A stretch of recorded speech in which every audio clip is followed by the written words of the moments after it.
Here's Mike with this exclusive update.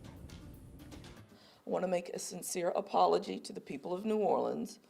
The mistaken release of Khalil Bryant was a serious error, and as sheriff, I take full responsibility. That was Orleans Parish Sheriff Susan Hudson Friday afternoon, admitting that human error led to the release of this man, 30-year-old Khalil Bryant, even though he was supposed to be held on a bail of more than $100,000 on allegations of violent crimes, as well as pending drug charges and a warrant out of Jefferson Parish. The error stemmed from a clerical misidentification, where he was confused with another individual sharing a similar last name. WWL Louisiana has now learned from multiple sources that the sequence of events that led to the mistaken release actually started shortly after 1 a.m. While Bryant reportedly was released a short time later, it is still unclear what time deputies realized their mistake and what time the sheriff herself was notified. This was Hudson's answer when we asked her about that timeline Friday afternoon.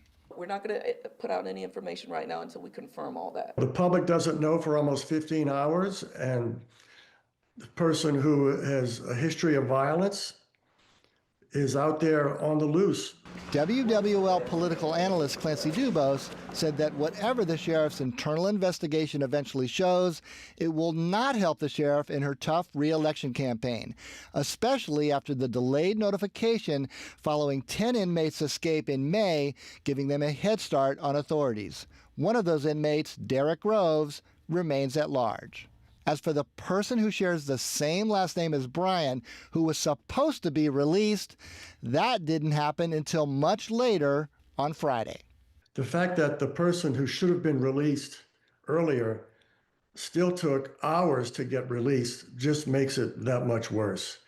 We will continue to press the sheriff on all of these questions. Mike Perlstein, WWL, Louisiana.